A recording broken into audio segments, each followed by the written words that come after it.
You are listening to Alex Nanlohi Podcast, to know the Lord and to make Him known.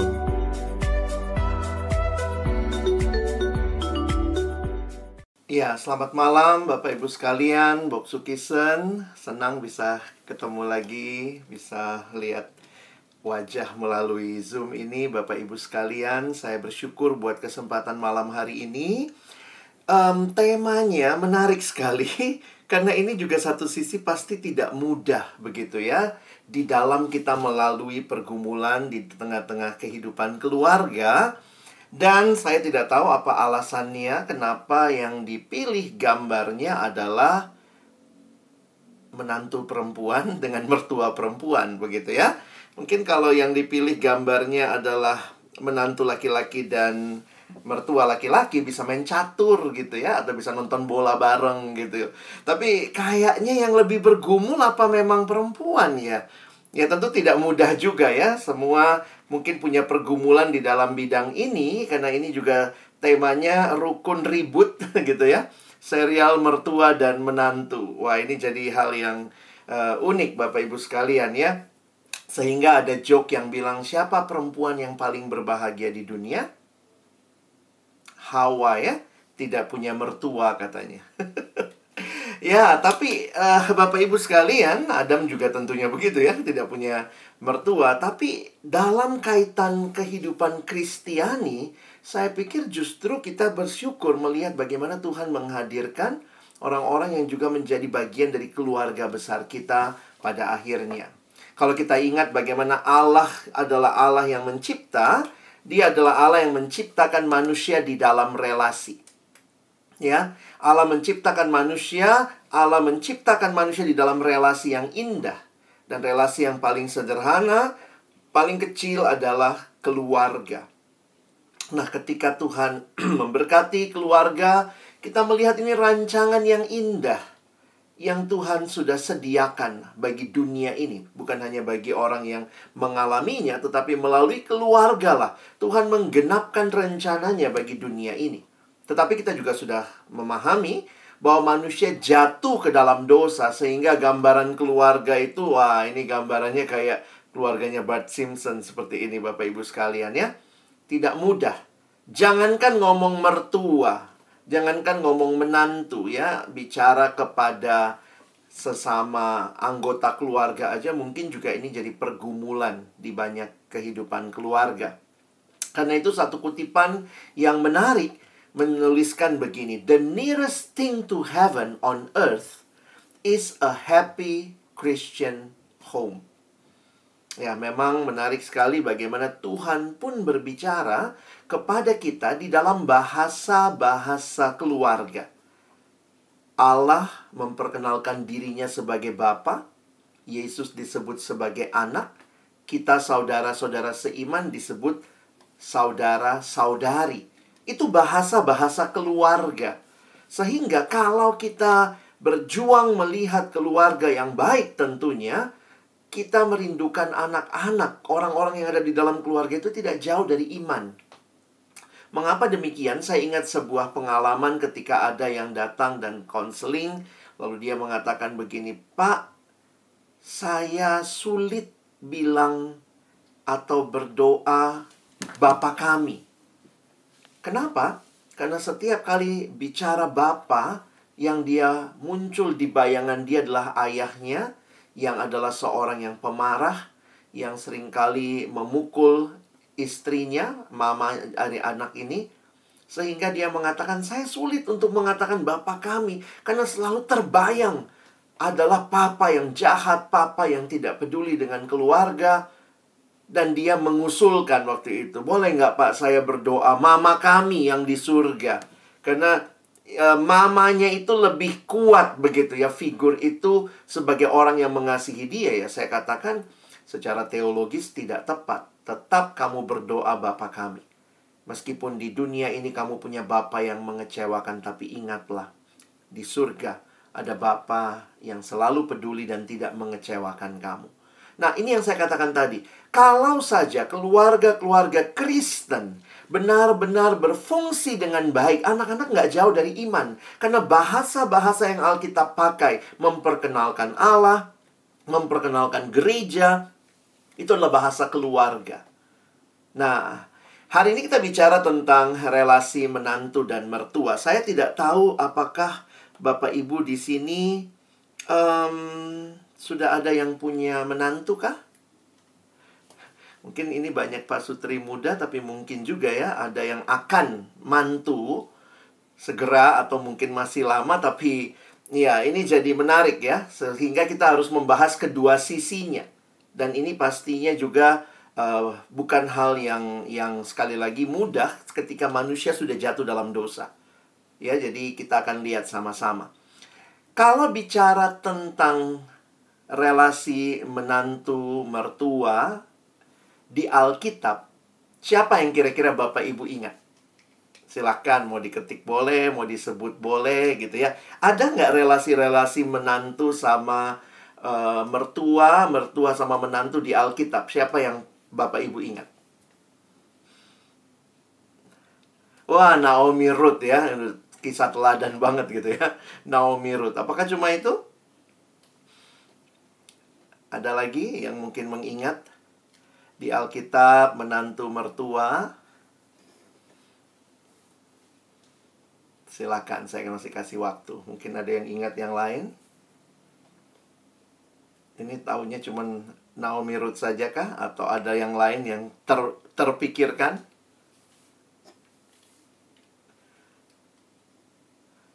Ada Yitro dan Musa. Itu menantu juga sama mertua. Ada lagi Nabi Nuh dan menantunya. Oke, terima kasih. Siapa lagi? Daud dan Saul, ya. Wah, itu satu juga relasi yang unik kalau kita pelajari bagaimana mertua yang mau bunuh menantu, begitu ya. Dan itu menjadi relasi yang unik dan kemudian nanti kita bisa lihat juga ceritanya. Nah, oke, baik Bapak Ibu Saudara, kalau kita perhatikan di dalam Alkitab ada beberapa kisah, ya. Yehuda dan Tamar juga kita bisa lihat kisah-kisah seperti itu. Nah, ayat yang seringkali kita bisa, ya, Laban dengan Yakub juga benar ya. Salah satu ayat yang biasanya dikutip, saya angkat ayat ini ya. Ketika bagian awal Alkitab, Kejadian pasal 2, ayat 24 menuliskan, sebab itu seorang laki-laki akan meninggalkan ayahnya dan ibunya dan bersatu dengan istrinya, sehingga keduanya menjadi satu daging. Ada dua proses yang terjadi di sini. Yang pertama adalah meninggalkan ayah dan ibunya. Itu proses yang pertama. Dan proses yang kedua adalah bersatu dengan istrinya. Nah, seringkali ayat ini dipakai juga di dalam kita belajar tentang relasi suami istri, bahkan juga dengan keluarga besar seperti mertua, menantu. Ayat ini biasanya dipakai. Nah, sebelum nanti kita bahas ke beberapa ayat yang lain, saya ingin Bapak Ibu Saudara melihat sebentar bahwa yang ada di Alkitab ketika bicara panggilan, itu sebenarnya di dalamnya terkandung peran, bukan sekadar sebutan. Nah, coba kita lihat ya. Apa saja yang menjadi panggilan yang sebenarnya di dalamnya ada peran. Misalnya, kita disebut sebagai suami atau istri. Kenapa? Karena kita punya pasangan. Jadi, itu bukan cuma sekedar disebut saja. Tetapi, waktu disebut, dikatakan suami, dikatakan istri, itu terjadi karena kita memiliki pasangan. Kenapa disebut menantu? Ya, karena ada mertua, karena punya mertua, begitu ya. Disebut sebagai ibu atau ayah, ya karena punya anak. Disebut sebagai mertua karena punya menantu, begitu ya. Nah, nanti kalau disebut sebagai opa oma atau ya ama akung begitu ya, ya karena punya cucu. Nah, nanti kalau Tuhan berikan kesempatan melihat sampai cicit juga. Jadi sebenarnya yang perlu kita pahami, keluarga itu adalah ya gabungan dari panggilan dan peran yang Tuhan percayakan sebagai sebuah keluarga. Coba Bapak Ibu perhatikan. Rata-rata di sini punya perannya yang mana? Rata-rata sih pasti suami istri ya. Berarti karena punya pasangan. Tapi juga ada yang mungkin punya mertua, ada yang mungkin mertuanya sudah tidak ada. Jadi kalau mertuanya sudah tidak ada ya secara peran ya tidak ada peran jadi menantu begitu ya. Atau sebaliknya ya. Nah, ini menjadi satu bagian yang kita sadari sebagai orang Kristen. Pertanyaan kita adalah bagaimana saya jadi suami yang baik? Bagaimana saya jadi istri yang sesuai firman Tuhan? Bagaimana saya menjadi menantu sesuai dengan apa yang jadi prinsip di Alkitab? Bagaimana saya menjadi mertua bagi mantu saya? Dan ini menjadi satu panggilan yang harus kita pahami bahwa Alkitab memang tidak bicara spesifik, tetapi ada bagian-bagian yang menarik untuk kita perhatikan sama-sama waktu kita membaca beberapa bagian Alkitab berkaitan dengan relasi-relasi ini. Nah, saya meminjam sebuah akronim yang dibuat oleh Ibu Charlotte Priyatna ya. Saya melihat apa yang beliau buat ini juga menolong kita. Nah, ini saya nggak tahu berapa banyak yang sedang siap-siap jadi mertua atau sudah jadi mertua ya. Maka akronim ini bisa menolong kita ya. Akronim ini bisa menolong kita memahami apa yang sebenarnya menjadi panggilan peran sebagai mertua. Nah, yang pertama, menantu adalah anak Anda yang lahir lewat perut besan. Nah, ini harus dipahami ya, bahwa bukan lagi anak sekadar ya anaknya besan kita, tetapi itu adalah menjadi anak Anda. Nah, ini Bapak Ibu, sebenarnya saya harus cepat di sini ya, karena kayaknya nggak banyak yang sudah punya menantu ya. Oke, lanjut lagi. Enyahkan sikap memihak ketika mereka berkonflik. Nah, ini bisa refleksi juga nih. Kadang-kadang kalau orang tua mungkin secara tidak langsung akan memihak ke anaknya, seharusnya tidak demikian, ya. Relakan anak Anda menjadi milik suaminya atau istrinya. Ingat, sudah menikah, maka ada proses meninggalkan ayah ibunya dan proses bersatu dengan istrinya atau suaminya. Selanjutnya, tidak harus mempunyai cucu. Dalam pengertian ini apa? Itu adalah bonus. Jangan melihat pernikahannya tidak lengkap hanya karena tidak punya keturunan. Karena yang berjanji menikah adalah pria dan wanita di hadapan altar Tuhan, maka pernikahan itu lengkap ketika pria wanita ini menikah. Ya, sehingga kalau kita lihat pada akhirnya diberikan keturunan, itu bonus Bapak Ibu Saudara ya. Jadi jangan melihat jadi pernikahannya tidak lengkap karena jadi kadang-kadang kan gitu ya. Mertua ya katanya memang maunya baik, tapi tiap kali sudah periksa dokter belum? Dokter bilang apa? Udah banyak makan toge. Jadi ngomong terus gitu ya. Seolah-olah kayak menjadi satu keharusan, padahal tidak harus. Dalam arti ya, biarkanlah itu keputusan mereka berdua dan pergumulan yang mereka harus bawa di hadapan Tuhan. Selanjutnya, urusan rumah anak Anda milik mereka, jangan intervensi. Banyak yang memang bilang, wah ayatnya juga bilang keluar dari rumah, pergi rumah sendiri, jangan satu rumah. Tapi poin saya adalah bukan hanya pisah rumah ya. Dalam situasi tertentu kadang-kadang kita harus tinggal sama keluarga, sama orang tua misalnya untuk menjaga, menolong mereka di masa tua.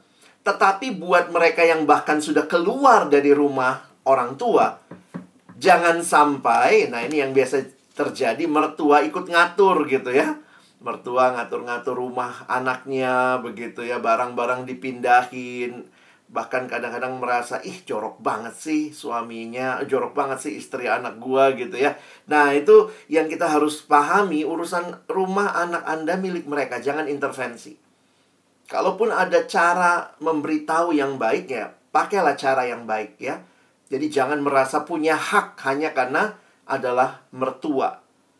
Lalu kemudian, anggap menantu itu sebagai sahabat baik anak Anda, bukan pesaing Anda. Kadang-kadang tanpa sadar seperti itu ya. Jadi, wah sayur asamnya mama lebih enak daripada istrimu kalau masak. Jadi, akhirnya ini menjadi hal-hal yang tidak tepat di dalam relasi. Nah, di Alkitab ada bagian firman Tuhan yang menarik di dalam kitab Titus. Di dalam kitab Titus pasal yang kedua ayat 2-5. Kalau Bapak Ibu perhatikan, nasihat ini muncul di Titus pasal 2 ayat 2 sampai ayat yang kelima. Dan itu perhatikan, ada untuk laki-laki yang tua, ada juga perempuan-perempuan yang tua ayat 3, dan ada referensi kepada perempuan-perempuan yang muda. Nah, menarik nih kalimatnya, perempuan-perempuan muda mengasihi suami dan anak-anaknya. Jadi, ayat ini sebenarnya cukup bisa kita pakai untuk melihat bagaimana kalau jadi mertua. Ya, ini masih buat mertua dulu ya. Bagaimana pola alkitabiah yang diharapkan. Laki-laki yang tua hendaklah hidup sederhana, terhormat, bijaksana, sehat dalam iman, dalam kasih, dan dalam ketekunan. Ayat 3. Demikian juga perempuan-perempuan yang tua hendaklah mereka hidup sebagai orang-orang beribadah, jangan memfitnah, jangan menjadi hamba anggur, tetapi cakap mengajarkan hal-hal yang baik. Dan dengan demikian, mendidik perempuan-perempuan muda mengasihi suami dan anak-anaknya, hidup bijaksana dan suci, rajin mengatur rumah tangganya, baik hati dan taat kepada suaminya. Perhatikan tujuannya, agar firman Allah jangan dihujat orang. Jadi kalau Bapak Ibu kita misalnya mencoba mendaftarkan ya karakternya perempuan dan laki-laki yang tua, maka ini kita bisa ambil untuk mertua begitu ya. Seharusnya ini yang terjadi, membangun relasi yang baik dengan keluarganya sendiri begitu ya, dengan tujuan agar firman Allah jangan dihujat orang. Nah, jadi ini penting untuk kita pahami bersama. Bagaimana kalau mertua saya tidak seperti itu? Nah, itu pergumulan lain yang Bapak Ibu harus doakan, harus sabar, harus belajar untuk menerima. Dan seringkali kita tidak bisa memaksa perubahan orang lain. Tetapi kita bisa mengontrol perubahan kita. Jadi nanti dalam tanya jawab saya pikir kita juga bisa melihat ya. Karena biasanya kalau ada kasus-kasus yang terjadi, kita berharap biasanya orang lain yang berubah. Dan ada yang memang pada waktu Tuhan izinkan berubah, ada juga yang nggak berubah. Nah, kalau demikian, apa yang seharusnya jadi sikap kita? Nah, saya pikir disinilah kita perlu hikmat dari Tuhan menghadapi keluarga kita sendiri, termasuk di dalamnya mertua kita. Ya, oke. Selanjutnya Ibu Charlotte memberikan akronim menantu. Nah, menantu mari kita lihat sama-sama ya. Mungkin ini lebih relate kepada banyak Bapak Ibu Saudara di sini. Ya. Menantu yang pertama, mertua adalah orang tua pasangan yang menjadi orang tua Anda juga. Jadi hati-hati ya. Jangan cuma merasa yang gue kawinin anaknya, bodoh amat sama orang tuanya ya, nggak bisa begitu. Terus kalau lagi marah itu tuh mama lo tuh ya, itu mamamu juga begitu ya. Karena dalam kekristenan kita mengakui ya, di dalam anugerah Tuhan kedua dipersatukan, tetapi juga keluarga menjadi bagian satu sama lain. Jadi miliki sikap hati ya yang tepat untuk orang tua dari pasangan Anda. Kedua, enyahkan kecurigaan bahwa mereka akan mengambil milik Anda. Jadi ini memang kalau untuk menantu, kalau mertua tadi jangan merasa milik. Kalau untuk menantu juga sebenarnya mesti belajar jangan curigation Bapak Ibu ya. Kadang-kadang penyakit besar itu curigation. Tidak mau komunikasi lalu berasumsi. Kayaknya dia mau begini deh. Ya. Enyahkan kecurigaan bahwa mereka akan mengambil milik Anda atau pasangan ya. Biasanya kita jadi curiga ya, akan lebih ngebelain orang tuanya ketimbang pasangannya. Selanjutnya, nantikan kehadirannya. Ada kurang A di situ ya. Seperti kepada orang tua Anda. Nah, ini nggak gampang ya. Bapak Ibu kangen sama orang tua? Kangen nggak sama mertua? Kan itu sama, orang tua juga. Ya, harusnya kita juga belajar untuk membangun perasaan mengasihi yang sama seperti kepada orang tua sendiri. Selanjutnya, anak mereka, entah itu suami atau istri Anda, adalah hasil didikan mereka. Jadi kadang kita harus bisa memahami ya, bahwa kenapa anaknya begini, ya mungkin juga karena orang tuanya mendidiknya seperti itu. Kadang-kadang di dalam relasi satu sama lain, hati-hati kalau kita merasa bahwa didikan keluarga kita adalah lebih baik dan kita merasa didikan keluarga yang lain itu lebih rendah. Yang satu misalnya makan pakai sendok, yang satu lebih senang makan pakai tangan. Nah, lalu jangan merasa, wah table manner dong, kita yang pakai sendok nih lebih tinggi derajatnya dari yang itu kayaknya kampung banget begitu ya, kok makannya pakai tangan. Nah, jadi kadang-kadang kita tanpa sadar bisa jadi merendahkan orang tuanya juga, yang pantas anaknya begitu, mamanya kayak begitu sih, begitu ya. Jadi akhirnya kita merendahkan dan melihat dengan tidak tepat. Selanjutnya, nyatakan perhatian kasih Anda berdua, bukan masing-masing. Jadi ini juga kadang-kadang dalam situasi tertentu, maka kuncinya adalah mari tampilnya berdua begitu ya, saling menutupi, saling menjadi satu. Jadi misalnya kalau bawa sesuatu ya kasih tahu ya bahwa ini dari kami, bukan cuma dari anaknya, tapi supaya orang tua mertua juga tahu, oh menantunya juga care, perhatian begitu ya. Jadi coba nyatakan ya, ini dari kami sama-sama begitu. Sehingga bukan cuma, wah saya waktu belanja susah ingat mama tuh. Wah si dia nggak ingat mama sama sekali misalnya ya. Jadi jadi anak juga jangan provokatif begitu ya kepada orang tua. Selanjutnya, temui secara berkala. Khususnya ketika mertua sudah sendiri. Misalnya pasangan mereka meninggal. Saya pikir juga saya setuju dengan Ibu Charlotte. Maka mari miliki hati yang lebih peka untuk melihat ya, mana tahu Bapak Ibu Saudara ini adalah waktu-waktu yang nanti yang unya ya. Coba lihat, usia tua merupakan fase terakhir hidupnya. Hargai tiap momen yang ada. Mungkin itu juga jadi waktu terakhir kita untuk bertemu ya. Maksudnya miliki pemahaman bahwa ya usahakan, jadi diusahakan untuk bisa bertemu secara berkala, khususnya itu jauh lebih baik, atau mengontak secara rutin. Jadi ini adalah hal-hal yang diberikan untuk menantu, yang waktu saya perhatikan di mana dasar Alkitabnya di dalam firman Tuhan, saya pikir ini yang sebenarnya dikatakan di dalam kitab Efesus. Kalau Bapak Ibu perhatikan di dalam kitab Efesus, ketika Paulus memberi nasihat kepada jemaat, maka Paulus mengingatkan mereka bahwa mereka sudah dibaharui di dalam Kristus. Maka ketika mereka sudah dibaharui di dalam Kristus, maka muncullah relasi-relasi yang diperbaharui.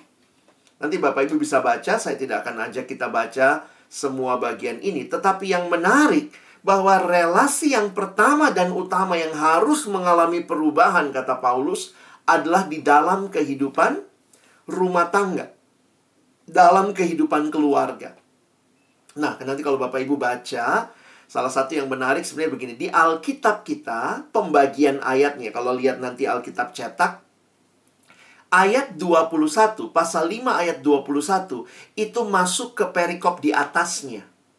Lalu nanti kemudian bagian bawahnya mulai dari ayat 22 ke bawah. Nah, saya lebih setuju dengan terjemahan berbahasa Inggris yang waktu membagi ayat ini, Bapak Ibu perhatikan sebenarnya kunci yang muncul di dalam memahami 22 ke bawah itu ada di ayat 21. Jadi jangan dipisah ayat 21-nya. Karena apa kunci ayat 21 ini? Dan rendahkanlah dirimu seorang kepada yang lain di dalam takut akan Kristus. Jadi ketika manusia yang super egois ini mengenal Yesus, dibaharui di dalam Kristus, maka nasihat ini Paulus berikan. Sekarang kamu sudah dibaharui, maka kamu rendahkanlah dirimu seorang kepada yang lain di dalam takut akan Kristus. Bapak Ibu, sekali lagi tidak mudah memahami ini. Kenapa? Karena pada dasarnya kita adalah manusia berdosa yang sangat egois. Merendahkan diri satu sama lain itu sulit. Tidak mudah. Sulit, bahasa Inggrisnya sulit gitu ya, saking susahnya. Karena itulah Paulus memberikan nasihat. Yang mana dulu? Nah, perhatikan. Suami ke istri. Jadi kalau Bapak Ibu berpikir ayat-ayat ini, khususnya yang ibu-ibu ya, kayaknya kita nih yang harus tunduk.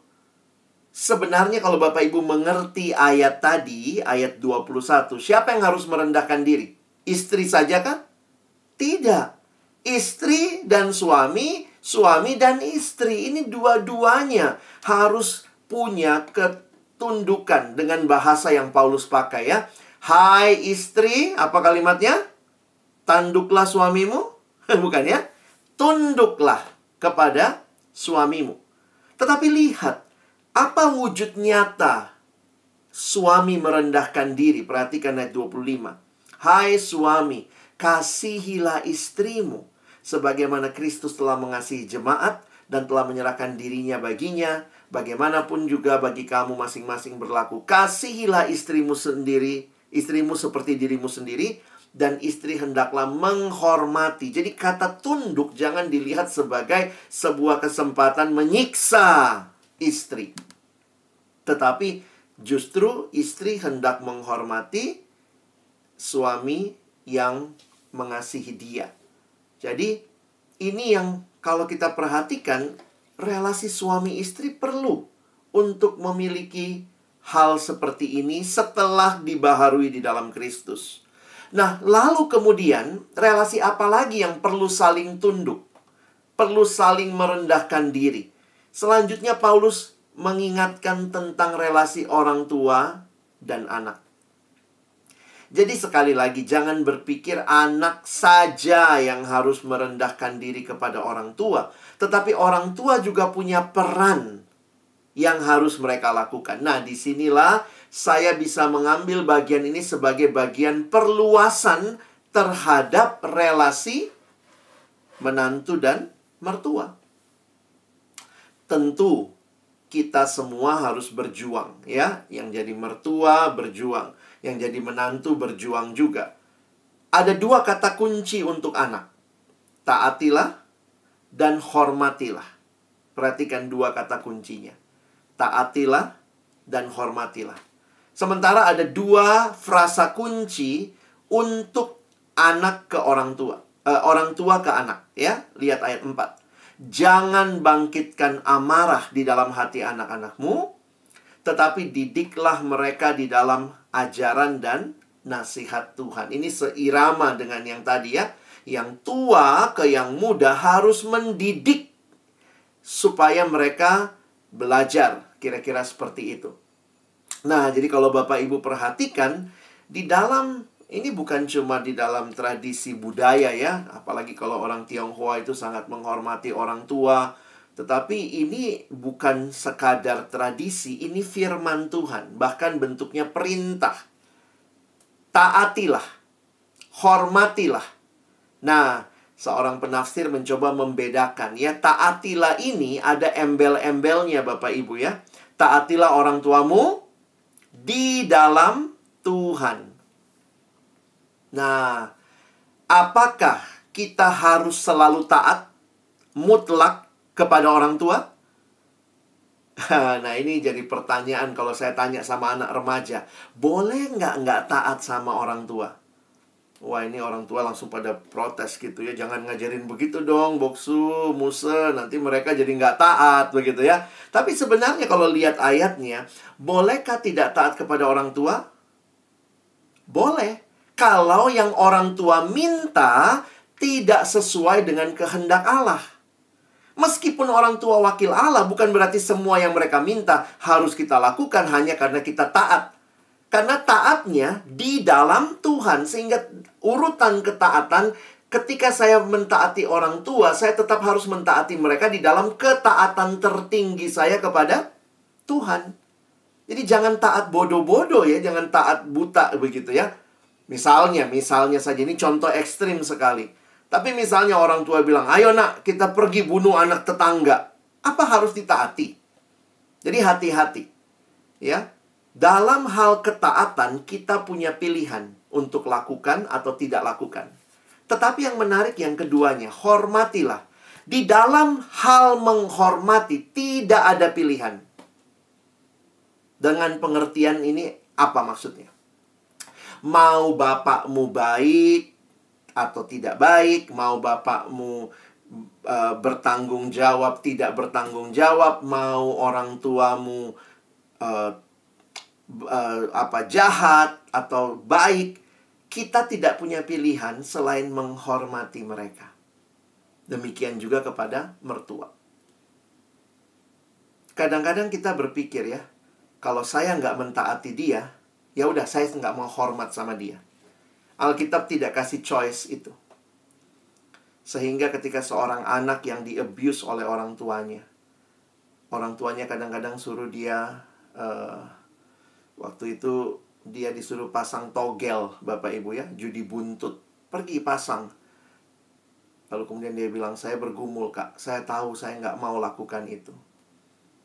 Tapi kemudian yang jadi masalah adalah dia kemudian tidak menghormati orang tuanya. Jadi saya katakan, dalam hal ketaatan kamu punya pilihan sebenarnya. Tetapi di dalam hal menghormati, sebenarnya Alkitab mengatakan, belajarlah menghormati orang tuamu. Ini adalah perintah yang penting. Jadi ini bukan sekadar sebuah himbauan. Ini perintah.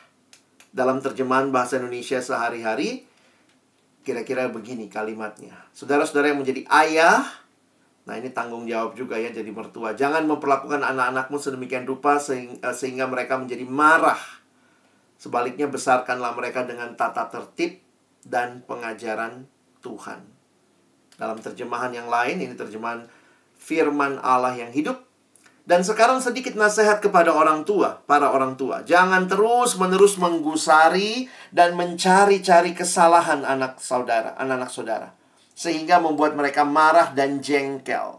Tetapi didiklah mereka dengan tata tertib yang penuh kasih dan yang menyukakan hati Allah dengan saran-saran dan nasihat-nasihat berdasarkan firman Allah. Nah, jadi Bapak Ibu sekalian, saya ingin di bagian akhir dari pembahasan ini memberikan kepada kita wawasan dan prinsip bahwa ya inilah kehidupan berkeluarga yang kita punya, pembaharuan di dalam Kristus. Dan karena dibaharui di dalam Kristus, kita bisa belajar tunduk satu sama lain meskipun tidak mudah. Kita belajar merendahkan diri satu sama lain.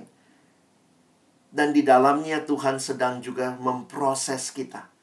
Bapak Ibu yang punya pergumulan dengan keluarga inti, keluarga besar, saya pikir itu juga jadi cara Tuhan memproses kita lebih sabar, lebih bergantung kepada Tuhan, punya mertua yang susah dimengerti ya, kadang-kadang kita jadi lebih lembut, lebih sabar, dan ini semua adalah sesuatu yang Tuhan sedang didik kita melaluinya.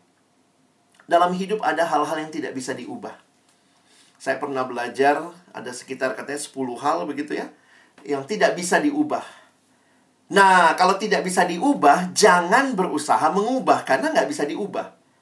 Nah, apa contohnya yang tidak bisa diubah? Nah, ini biar kita juga nggak jadi aneh mikirnya ya. Yang nggak bisa diubah jenis kelamin.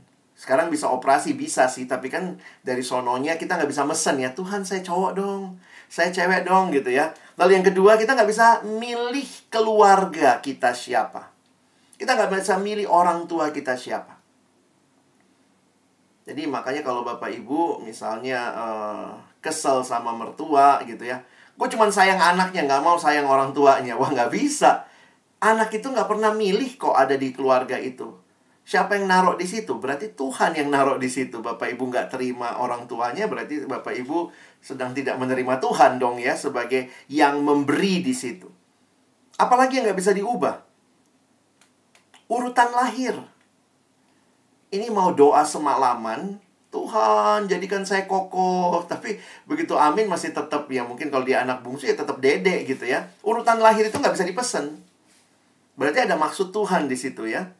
Ya kita nggak bisa pesen juga suku ras. Makanya saya kalau ketemu orang tua yang tidak suka, misalnya nggak suka sama menantunya karena dari suku mana, dia nggak pernah milih kok lahir di suku itu.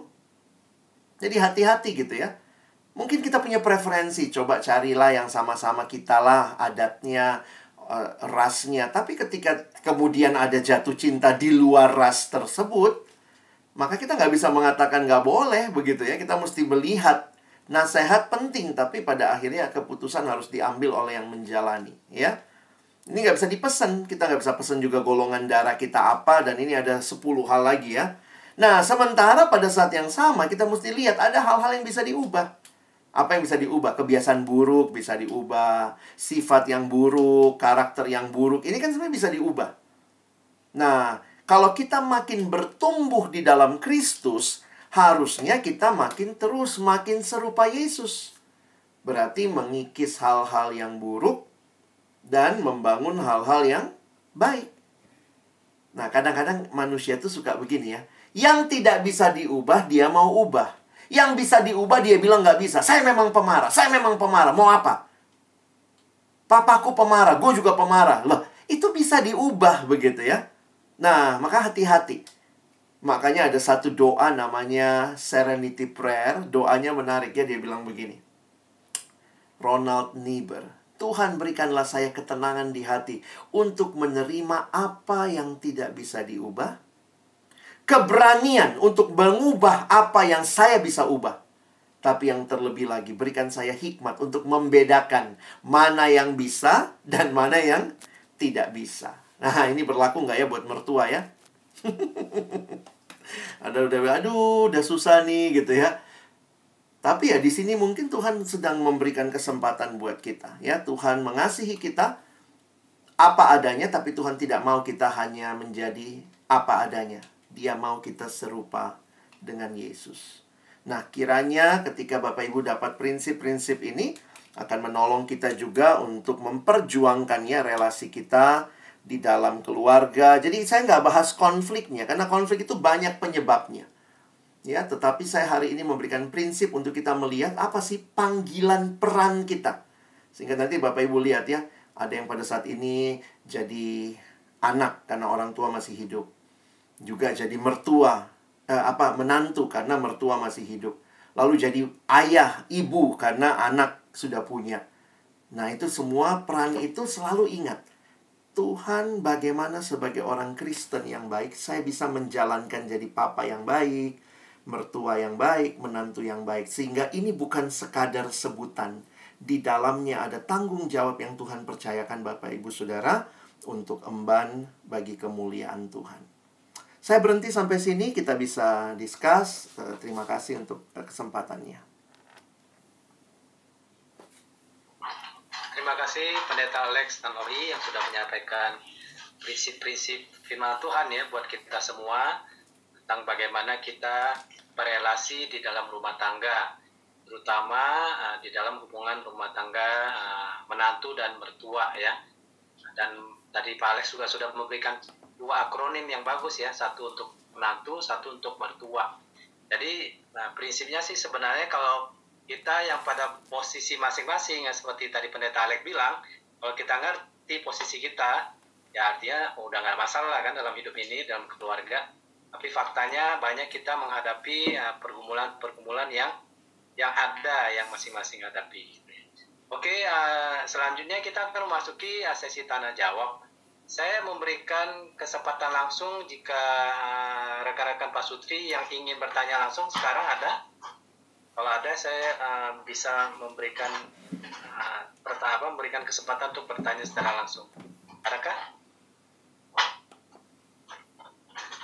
Sorry, saya ganti. Ada? Kalau ada bisa resen, mungkin pengurus bisa bantu lihat. Oke. Sementara kalau belum ada, di di pengurus juga sudah ada mengirimkan pertanyaan ya untuk saya bacakan.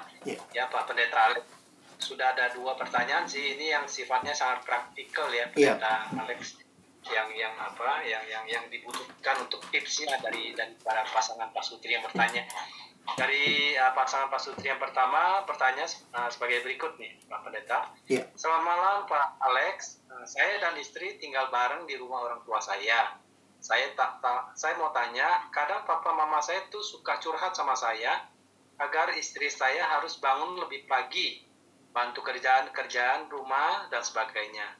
Padahal kami suami istri itu kerja setiap hari, cuma weekend saja yang bisa bangun lebih siang. Apa yang saya haruskan ya?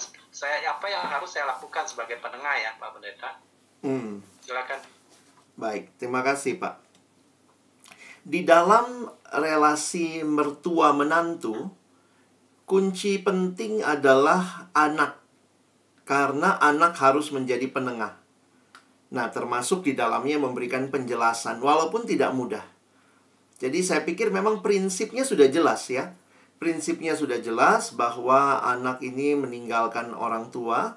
Nah, maka ketika masih tinggal bersama, tetapi pastikan ya bahwa kita punya independensi keluarga juga, sehingga tidak terjadi intervensi. Nah, tentu hal-hal seperti ini baiknya dibicarakan dengan kepala dingin. Hati-hati jangan berbicara hal-hal seperti itu waktu lagi emosi atau lagi apa ya, karena itu akan kelihatan misalnya kesannya kayak kan seperti yang dikatakan tadi, sebenarnya kan nggak ada salahnya bangun siang. Emang kenapa? Apalagi kalau misalnya hari lain juga namanya bekerja dan segala macam. Nah, cuma ekspektasi mungkin dari orang tua, mereka yang mungkin masa lalu hidup itu jangan bangun siang, rezeki jauh begitu ya.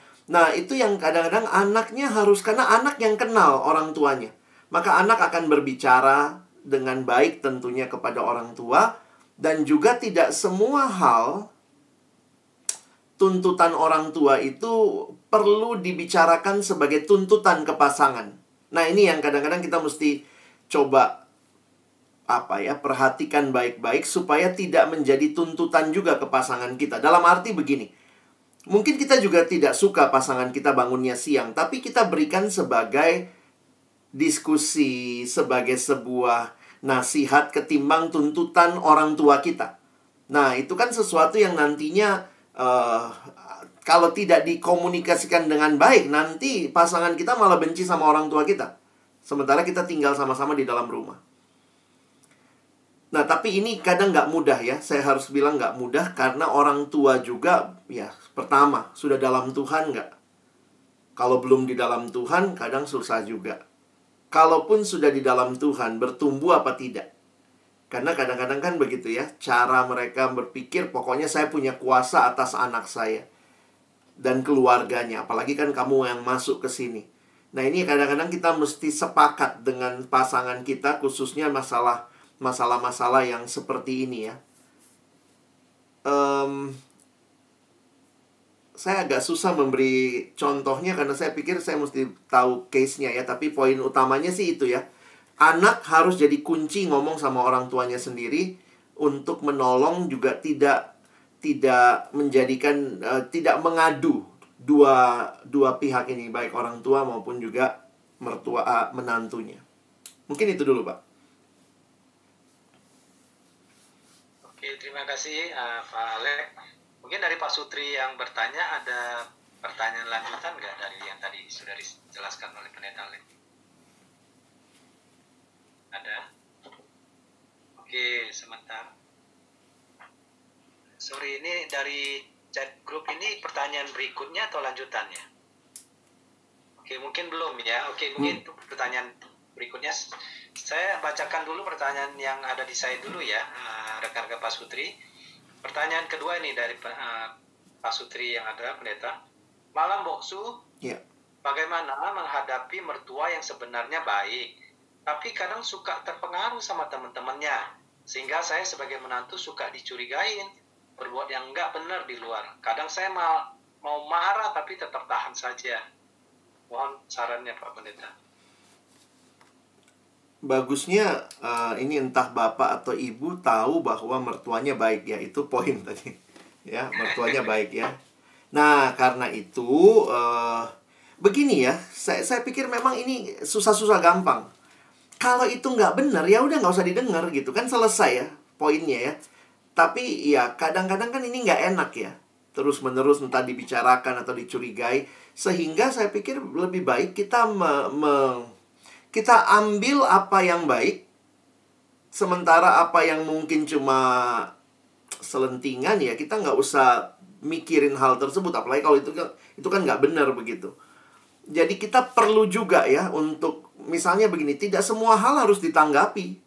Apalagi kalau itu tidak tepat, tidak benar, ya maka kita nggak perlu menanggapi. Dan kalau demikian, sebaiknya sih emosi kita juga nggak ikutan ya. Karena kan nggak benar, ngapain kita teruskan gitu.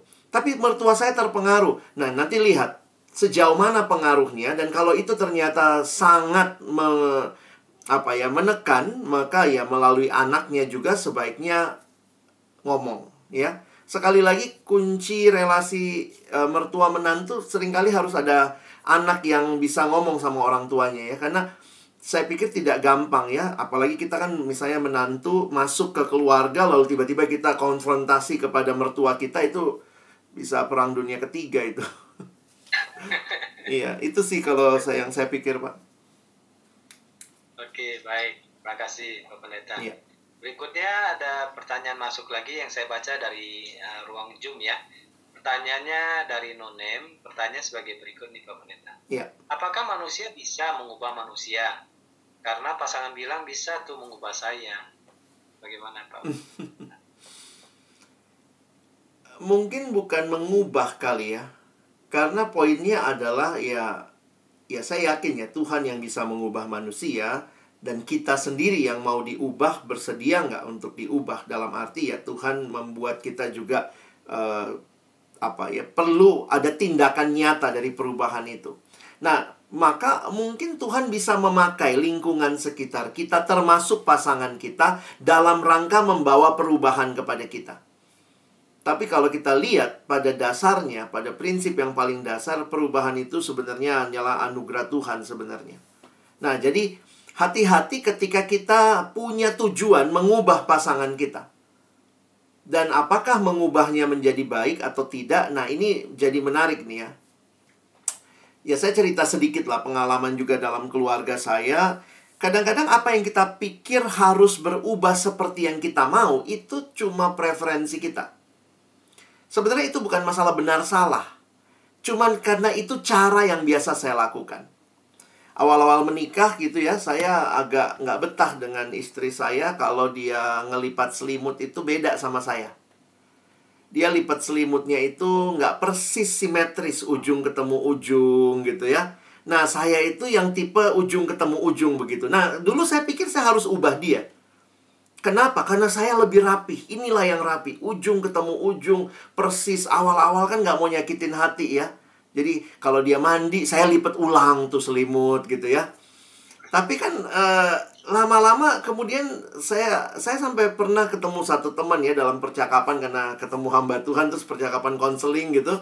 Terus saya bilang sama dia, ibu itu, Bu, saya pingin dia seperti saya begitu. Kenapa? Karena saya ini lebih teratur, lebih rapih gitu ya. Terus ibu itu ngomong satu kalimat yang sampai hari ini saya ingat gitu. Kamu siap dia jadi lebih rapi? Yakin? Gitu ya. Lebih rapi dari kamu lagi bahkan gitu ya.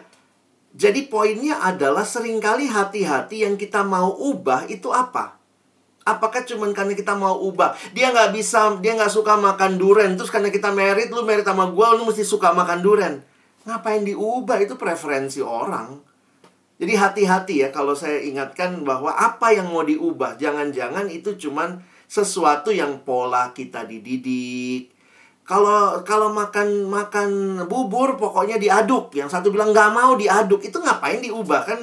Ngapain berantem soal itu ya? Nah, jadi mungkin Bapak Ibu perlu prinsip yang jelas. Makanya lebih baik didiskusikan ya. Misalnya kalau hari ulang tahun atau pas ulang tahun pernikahan tuh enak tuh. Apa ya yang harus aku... jadi kita minta pasangan kita memberi masukan. Nah, ini kalau mungkin pasangan kita kurang terbuka, kita dulu nih, pas ulang tahunku, ada dong masukan apa yang kira-kira aku harus ubah gitu ya, atau apa yang harus aku perbaiki. Nah, dia kasih masukan. Nanti kalau dia ulang tahun kan kita udah enak tuh. Ah, sekarang aku ya yang kasih masukan ya. Dulu kan ulang tahunku kamu yang ngasih masukan. Jadi sebenarnya itu proses ya. Dan ini perjalanan rumah tangga itu kan seringkali jangan dipikir mencari kecocokan itu orang tuh harus menjadi seperti kita. Saya pikir kita salah. Dua-duanya kita harus semakin serupa Yesus. Saya pikir itu yang lebih tepat. Dan ketika menjadi semakin serupa Yesus, Tuhan tidak menghilangkan personality kita. Kita yang tadinya terbuka, tiba-tiba jadi karena makin mirip Yesus jadi tertutup. Saya pikir tidak ya. Yang tertutup tiba-tiba jadi terbuka malah aneh begitu ya. Jadi Bapak Ibu, please make sure dalam proses apa yang berubah dan pastikan itu serupa Kristus. Mungkin itu Pak. Berarti dari penjelasan Pak Alex tadi, kita sebagai pribadi atau pasangan mesti pintar-pintar memilah mana yang bisa diubah, mana yang nggak perlu diubah gitu ya Pak Pendeta. Betul, ya? betul. Jadi kita bisa hidup harmonis ya di dalam rumah tangga ya. Iya. Tapi ada dua kemungkinan Pak. Harmonis juga kadang-kadang karena nggak diomongin. Jadi memang kita, misalnya saya waktu itu bilang sama istri saya, kita udah lama ya nggak berantem ya. Kangen juga lah berantem gitu ya, maksudnya bercanda gitu. Kita udah lama ya nggak berantem ya. Tapi kemudian waktu kami evaluasi, kami nggak berantem mungkin karena kami sama-sama mendiamkan apa yang harusnya kami bahas. Dan akhirnya waktu itu kami sepakat, yuk kita mulai lagi mesbah keluarga. Karena kadang-kadang hamba Tuhan sibuk juga. Yuk mesbah keluarga untuk kita sama-sama baca firman, sama-sama terbuka di hadapan Tuhan. Terus kami akhirnya bisa ngobrol panjang. Dan biasanya hari-hari kami kosong, kita bisa akhirnya jadi seperti sharing panjang. Dan itu poinnya adalah kita sama-sama di hadapan firman Tuhan. Jadi bukan saya lagi ngevaluasi dia lagi ngevaluasi saya, tapi kami sama-sama terbuka di hadapan firman. Tuhan bicara apa sih lewat perikop ini hari ini buat kita berdua. Nah itu bisa sampai 1 jam, 1 jam setengah kami ngobrol. Dan saya pikir ya itu hal-hal yang lebih baik dibicarakan. Jadi hati-hati ya Bapak Ibu, nggak berantem itu bukan berarti aman ya. Jangan-jangan kita masing-masing diem-dieman gitu ya. Baik Pak Pendeta, terima kasih. Oke, saya bacakan pertanyaan berikutnya ya Pak Pendeta. Iya. Pertanyaannya ini. Saya sih mungkin ini penanyanya dari Pak Sutri yang mungkin bertanya untuk temannya yang lain nih kayaknya nih ya Pak Pendeta. Tanya seperti berikut. Dia bilang, ini ada mantu yang tinggal bareng bersama mertua, tapi si mantu bersikap cuek kepada mertua. Padahal mertuanya baik dan tidak bawel, sampai mertuanya suka sedih. Ada apa ya dengan mantu saya ini? Begitu. Kira-kira gimana tuh Pak Pendeta? Jangan-jangan mertuanya yang anak Tuhan ya, mantunya yang kayaknya nggak suka. Iya, sebenarnya gini ya, semua kondisi ideal itu kan terjadi kalau Kristus ada dan kita mau membaharui ya. Ketika dalam Kristus kita mengalami pembaharuan. Jadi kalau dia mertua yang melihat menantu seperti itu, jangan berhenti berbuat baik. Jangan ngebales ya, itu kadang-kadang yang jadi masalah kan. Gue udah baik, dia cuek. Oke, mulai besok gue cuek. Itu udah. Jadi Tuhan tidak pernah minta kita membalas kejahatan dengan kejahatan. Jadi mungkin itu prinsip yang sederhana ya. Tapi itu sulit Bapak Ibu, sulit. Apalagi kalau kita jelas-jelas dicuekin begitu. Dan saya bukan, saya juga istri masuk ke keluarga saya ya. Karena orang tua sudah tua, istri masuk ke keluarga saya. Jadi itu banyak penyesuaian juga di awal-awal. Nah, dan maksudnya bagaimana saya menolong dia bisa ngerti keluarga saya, tapi saya juga bisa ngerti kemauan dia. Itu nggak mudah awal-awalnya ya. Apalagi kalau orang tua minta, suruh istrimu begini. Aduh, ngasih taunya gimana gitu ya. Nah, puji Tuhan kami tinggalnya atas bawah ya. Jadi kami di atas, keluarga di bawah gitu. Jadi kita perlu punya kesepakatan yang baik lah dengan keluarga juga ya. Kalau bisa ngobrol heart to heart bahwa tolong hormati keputusan-keputusan kami. Kami juga masih keluarga baru.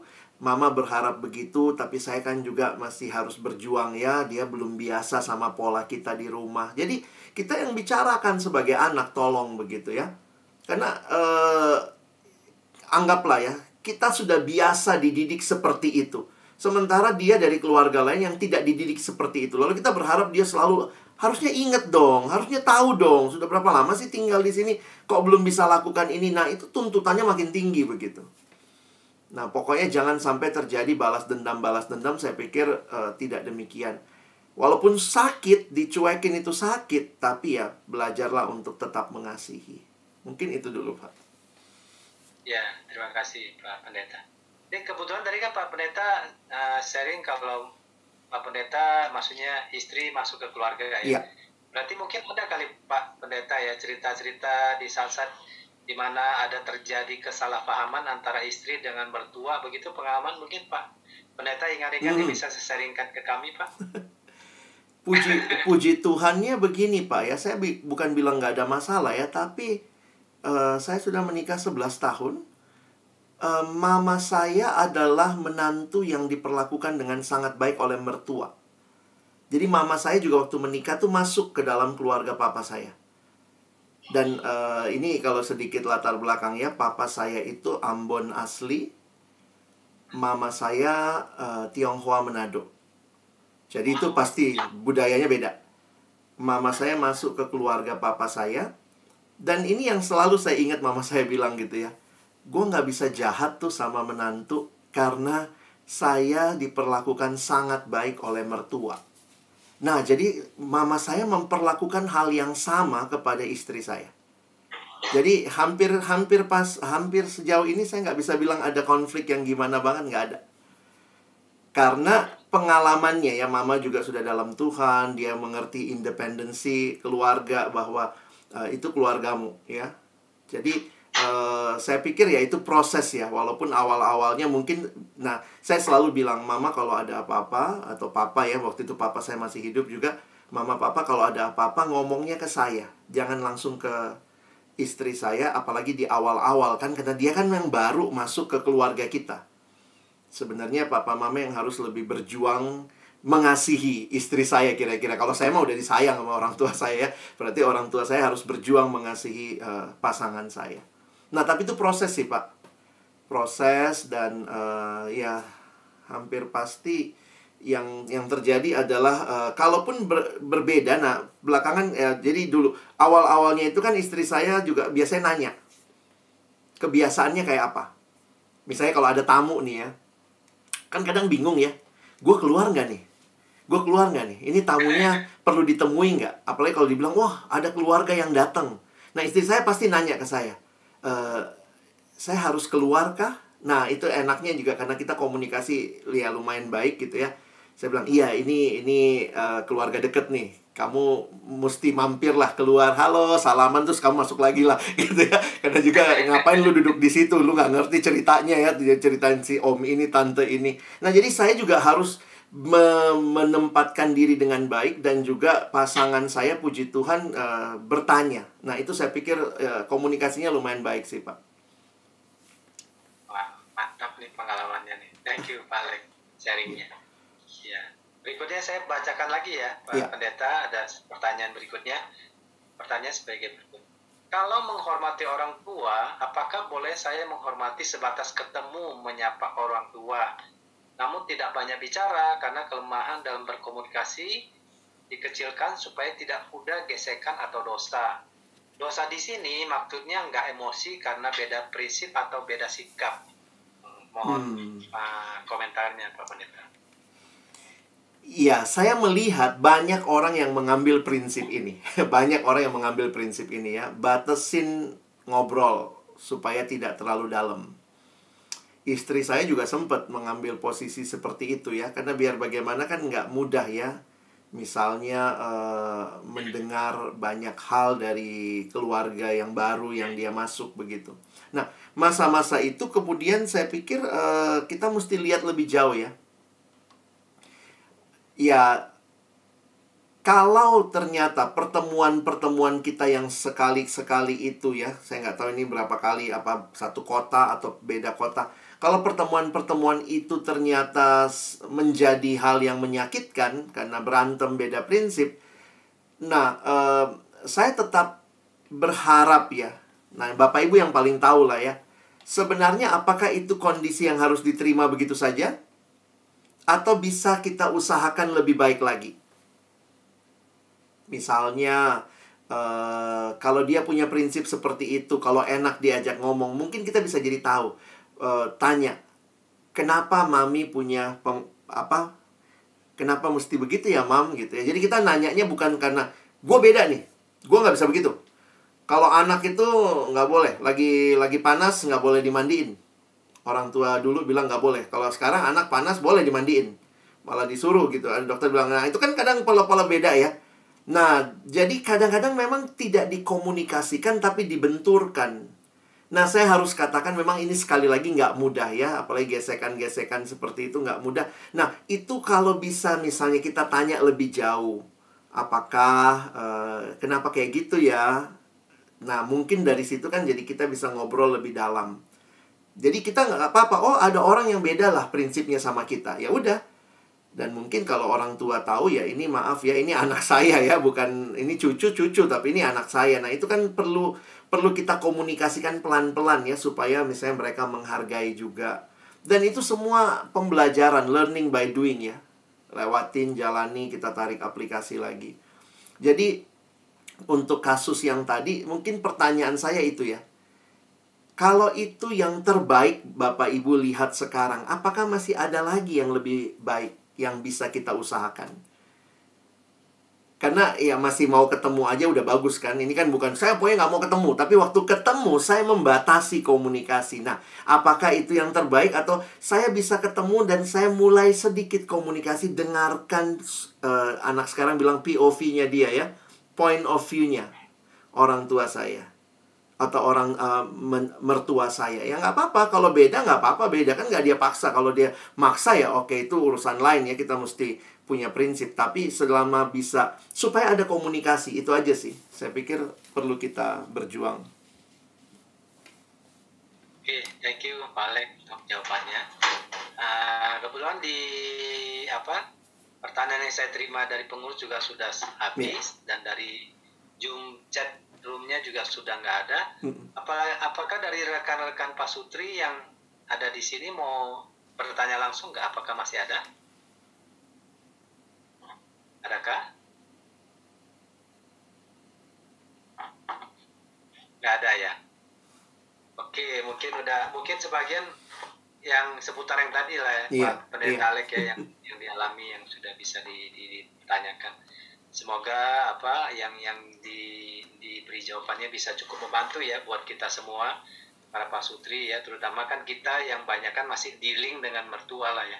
Karena rata-rata Pak Sutri yang hadir di sini rata-rata masih posisinya menantu nih Pak Alex. Iya, kayaknya saya juga lihat ya begitu. Kalau yang jadi mertua itu Boksukisan.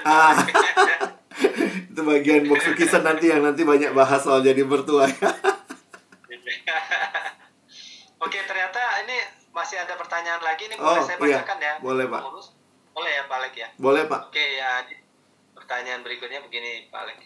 Bagaimana meresponi mertua yang baik, tapi suka menegur kita secara langsung, maksudnya di belakang suami gitu loh. Kira-kira bagaimana Pak Alex? Silakan, ini juga dari non-name nih. Iya. Silakan. Semua ini bagus ya, bilang mertuanya baik ya. Jadi sebenarnya itu udah poin bagus tuh Pak ya. Nah, mungkin cuma itu berarti ada pola yang tidak biasa kita terima. Mungkin anaknya atau suami atau istri kita biasa dengan pola seperti itu karena orang tuanya seperti itu, mungkin ngomong langsung. Nah, maaf, ini yang justru menegurnya melalui suami. Katanya tadi di belakang ya Pak. Negur langsung tapi lewat suami. Oh iya, negur langsung ya, di belakang suami. Jadi suaminya nggak tahu kan, dia langsung ngomong ke ini ya. Iya. sebenarnya Bapak Ibu yang paling tahu ya kondisi orang tua kita masing-masing, mana yang terbaik. Kalau ternyata lebih tepat ngomong sama suami, boleh juga ya, atau bilang nanti coba kasih tahulah ke mama apa ya, kalau ngomong ya. Karena ini tergantung juga sih Pak ya, apa yang diomongkan. Apakah yang diomongkan itu sesuatu yang mengoreksi perilaku sehingga itu kayaknya menyakitkan buat si istri ya. Ya, karena walaupun dibilang baik tapi menegur langsung, masalahnya menegur langsungnya kah atau apa isi tegurannya? Karena kalau masalahnya di isi tegurannya, kalau masalah cara menegurnya, maka yang diperbaiki cara menegurnya. Tapi kalau yang masalah adalah isi tegurannya, dan saya kok suspiciousnya lebih bermasalah di isi tegurannya ya. Jadi kayaknya sih isi tegurannya nih Pak Pendeta, karena ada dikasih pertanyaan tambahan. Nah, misalnya maksudnya jangan suami dong yang masak gitu loh. Istilahnya kan karena suami kerja, harusnya istri yang masak gitu. Maksudnya mertua mengharapkan istri yang masak gitu loh, karena suami kan kerja begitu.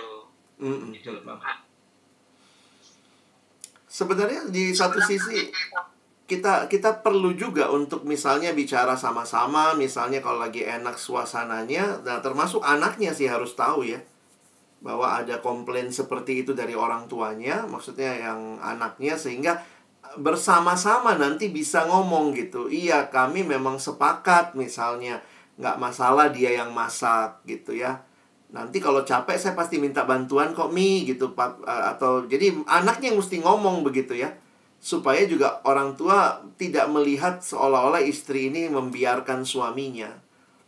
Nah, kalau dibilang ngadu ya bilang memang kita udah satu kok. Jadi apa yang Mami bilang kan itu masukan juga buat anaknya Mami kan, harusnya begitu ya. Makanya anaknya mesti tahu sehingga juga bisa kasih pengertian ke orang tuanya. Tapi kan kadang di dalam kebiasaan keluarga kan beda-beda ya Pak Pendeta ya.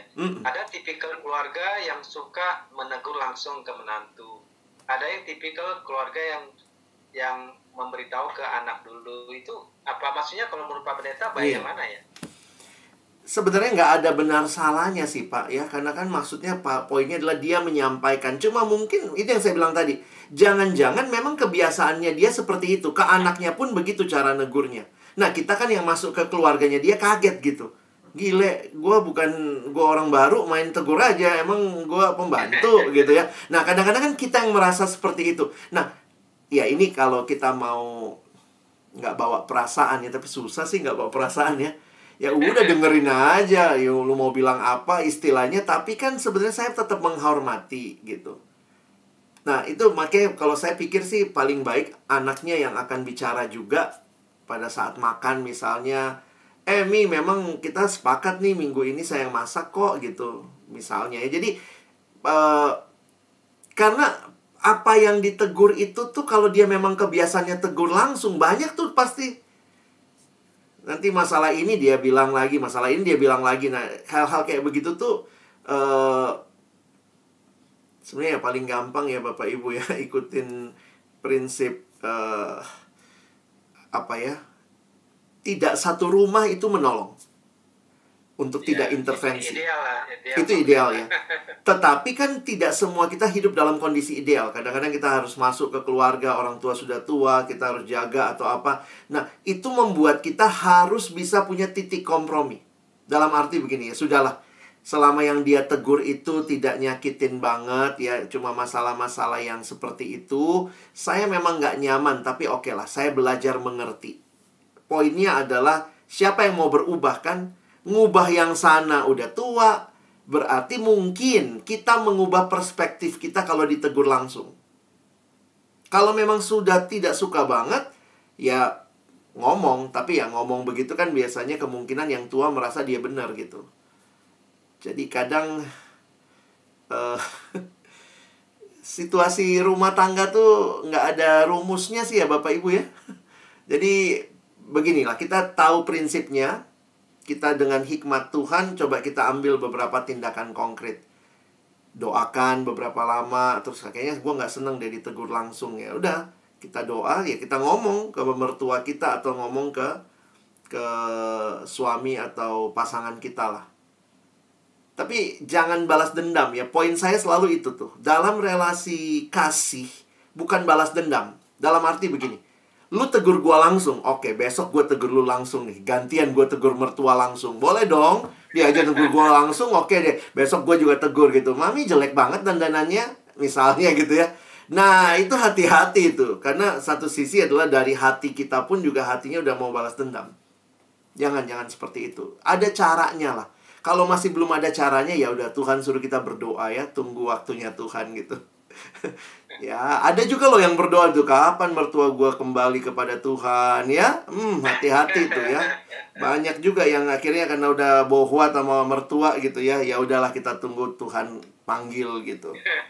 Tapi ya saya pikir kalau masih hidup, berarti ada kesempatan yang Tuhan berikan bagi Bapak Ibu Saudara tetap mengasihi orang tua, mertua kita yang mungkin belum banyak berubah.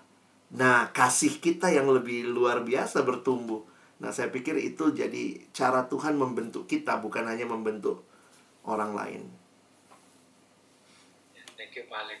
Jadi saya nangkap sih sebenarnya dari beberapa tips yang Pak Pendeta Alex sampaikan, kata kuncinya untuk hubungan mertua menantu adalah paling penting juga di sana hadir sang anak atau pasangan itu menjadi penengah ya. Betul, untuk Pak. menghindari konfliknya membesar ya, gitu. Betul. Ya. Penengah itu bisa menyelesaikan banyak masalah lah, kira-kira gitu ya Pak Pendeta ya. Dan memang nggak mudah, Pak, karena itu satu ya, buat anak laki-laki, mamanya itu adalah perempuan pertama yang dia cintai. Lalu datang perempuan lain kan. Nah itu kayak begitu tuh kadang nggak mudah. Nah hati-hati juga jadi pasangan, jangan menyuruh pasangan kita memilih. Khususnya yang perempuan ya. Lu pilih mama lu apa gua? Aduh, itu udah sebenarnya itu kita lagi mau menerapkan sistem pasar bebas persaingan ya. Mama lu atau gua. Tapi tolonglah suami kita. Kalau kayaknya suami gua belain mamanya terus gitu ya. Mungkin kita bisa cari hamba Tuhan, konselor, kita ajak suami kita konseling gitu ya. Konseling itu bukan karena punya masalah ya. Tapi kalau kita melihat ada hal, ini kalau ada apa-apa dia ngebelain mamanya banget gitu. Atau ini kalau ada apa-apa dia ngebelain gua, mamanya dia maki-maki. Itu juga jadi masalah. Jangan seneng loh Bapak Ibu dibelain gitu ya. Karena jangan-jangan dia ngebelain kita cuman karena nunjukin cinta, tapi malah dia benci sama orang tuanya gitu. Nah itu kan hal-hal yang harus kita lihat nih. Ini kayaknya butuh deh. Kayaknya kita perlu konselor untuk nolong kita ya. Jadi jangan menyuruh memilih gitu. Belajar juga netral. Dan untuk anak itu akan susah netral. Itu sebenarnya susah ya. Pasti kita akan cenderung memihak. Tapi disitulah saya pikir ujian terhadap cinta yang Tuhan berikan kepada dua perempuan yang biasanya hadir di hidup kita begitu ya. Oke, thank you Pak Alex. Apakah masih ada pertanyaan rekan-rekan Pak Sutri? Satu pertanyaan terakhir mungkin? Masih ada? Yang mau bertanya langsung juga boleh? Ada? Bisa memberikan closing statement? Iya. Pak Alex untuk ceramah kita malam ini. Ya baik Bapak Ibu sekalian, ini bukan ceramah sekali ikut selesai lalu udah bisa menang ya. Ini perjuangan, pergumulan seumur hidup saya pikir ketika ini pergumulan bukan hanya masalah mertua menantu, tapi ini pergumulan hidup yang mengasihi di dalam Kristus. Mungkin malam ini kita bicara peran sebagai menantu ke mertua ya. Tapi jangan-jangan juga kita sedang bergumul dalam peran kepada anak yang mulai gede, mulai susah diatur. Jadi poinnya adalah pastikan Bapak Ibu di dalam Tuhan. Firman Tuhan menuntun kita. Dan jangan jauh dari komunitas ya. Seperti komunitas Pasutri ini saya pikir jadi komunitas yang baik. Ada Boksukisen juga di sini. Yang dalam pengalaman pasti juga sudah makan asam garam gitu ya. Ini jadi kesempatan kita juga bisa share sehingga ada komunitas yang mendukung kita. Jadi kiranya Bapak Ibu malam ini sudah belajar banyak. Nah, tinggal kita perjuangkan ya, praktekkan. Dan ternyata bukan cuma menantu mertua ya, ini yang saya bilang tadi. Jangan-jangan juga suami istri, jangan-jangan dengan anak, dengan keluarga besar. Nah, kita mari bergumul sama-sama, tetap di dalam Tuhan, baca firman Tuhan dan miliki komunitas. Amin. Thank you Pak Pendeta Alex untuk sharing dan closing statement-nya. Berikutnya saya minta Bok Sukisen untuk menyampaikan sepatah kata. Silakan. Oke, terima kasih untuk Pak Johan yang sudah mengarahkan, memimpin, memandu kita acara pada malam hari ini, dan khususnya terima kasih Pendeta Alex di tengah-tengah kesibukan boleh men-sharingkan, boleh bisa menjadi berkat bagi setiap kami. Tuhan yang memberkati. Oleh karena itu, atas nama daripada gereja, majelis hamba Tuhan dan jemaat serta pengurus, mengucapkan banyak-banyak terima kasih. Tuhan yang memberkati Pak Alex dan berkati akan keluarganya. Dan khusus juga terima kasih untuk rekan-rekan yang ikut terus berbagian di dalam persekutuan Pasutri. Saya